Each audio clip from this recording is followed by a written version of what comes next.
Nanay Pineda. At Provincial Vice Governor Delta Pineda. Ang mga minamahal nating OFW, ang mga lingkod bayan natin, at ang mga bisita na nandito ngayon, at ang pinakamahalaga na nandito, nakasama natin ngayon kayo po mga benepisyaryo dito po sa action program na ating ginagawa. Magandang umaga po, magandang tanghali na po sa inyong lahat.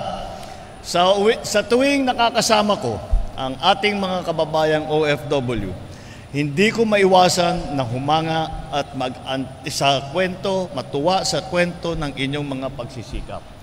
Hindi biro ang inyong pinagdadaanan. Malayo sa pamilya habang nagtatrabaho sa ibayong lugar para sa kinabukasan ng kanilang mga mahal sa buhay. At kapag may mga problema o mga pangyayari sa inyong pamilya dito sa Pilipinas, may kalamidad kung sakali o talagang doble o triplo pa ang inyong hirap sa pag-aalala. Kaya't narito naman kami upang maghatid ng tulong at magbigay ng suporta, lalo na para sa mga kababayan natin lubos na naapektuhan ng mga pag-ulan at pagbabaha.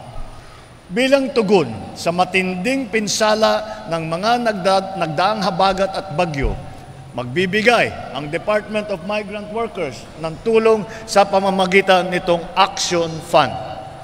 3,000 benepisyaryo mula sa mga apektadong lugar sa Pampanga ang makakatanggap ng tigli 5,000 piso bawat isa bilang tulong sa inyo. Hindi lang po, meron pang mga benepisyo kung tawagin na hindi cash, kundi non-cash benefits.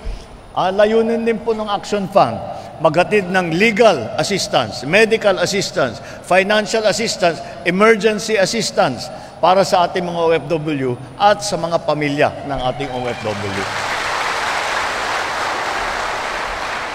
Ito ay aktwal na tulong lalo na sa mga sandaling walang ibang matatakbuhan. At dahil sadyang malapit kayo sa puso ko, ang tanggapan ng Pangulo ay magbibigay din ng karagdagang tigli 5,000 piso para na tulong sa inyo.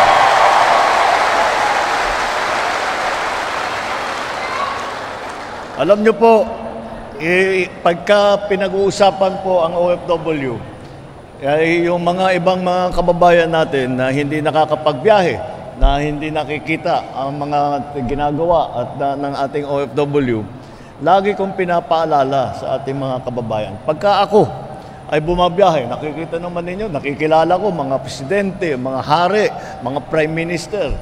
Lahat sila.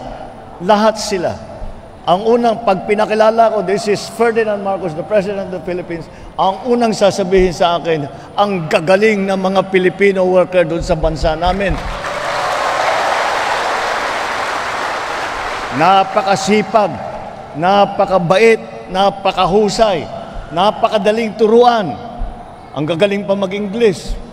Yun ang mga advantage natin at hanggang ngayon. Kaya lagi naghahanap lahat ng pinupunta, lalo na sa Middle East. Pag pumupunta pa ako doon, di siyempre sasabihin nila, magwe-welcome sila. Sasabihin na naman nila, kung hindi sa Pilipino, ayun, naririnig ko ito sa Saudi, sa UAE. Pagka sabi na, kung hindi sa Pilipino, hindi gumanda ang bansa namin ng ganito. Dahil sa Filipino workers ay nandito. Sa Amerika, yung ating mga medical workers, sa iba't ibang lugar, kahit saan ka pumunta. Pati caregiver natin, ay lahat po ay kinahahangaan ang Pilipino.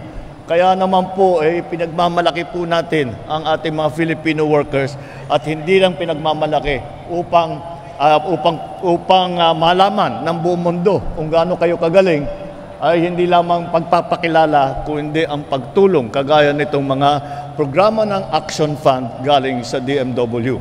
Hindi po dito nagtatapos ang ating pagkikilos. Mahalaga ang maagang tulong, ngunit higit na kinakailangan ang mga pangmatagalang solution, hindi lang yung minsanan. Kaya't gumagawa po tayo ng mga hakbang na magsisilbing tulay tungo sa mas matatag na kinabukasan. Kanina lamang nilagdaan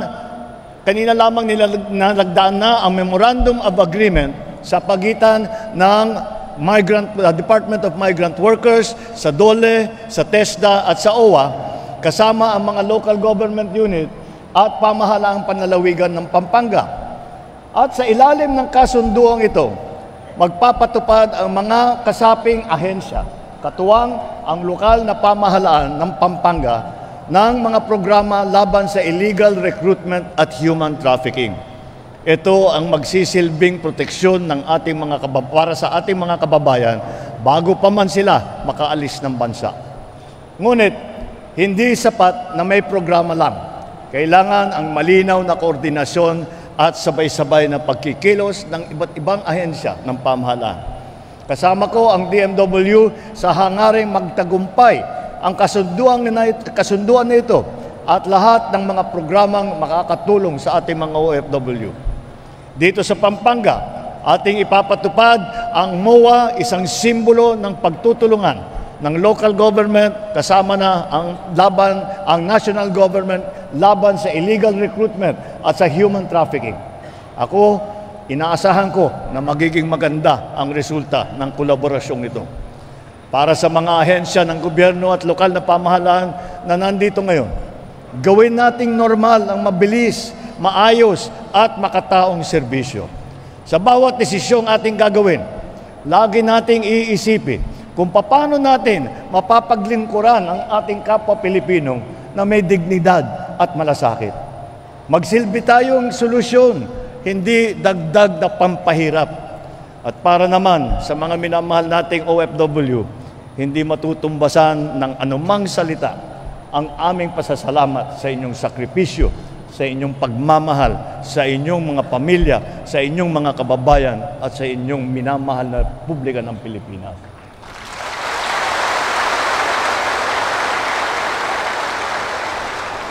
Hindi, lagi natin napapag-usapan, yung remittance ay na malaking itinutulong sa ekonomiya. Ngunit hindi lang yun, higit po sa remittance lamang. Kayo rin ay nagpapadala ng pag-asa at dangal para sa sambayan ng Pilipino.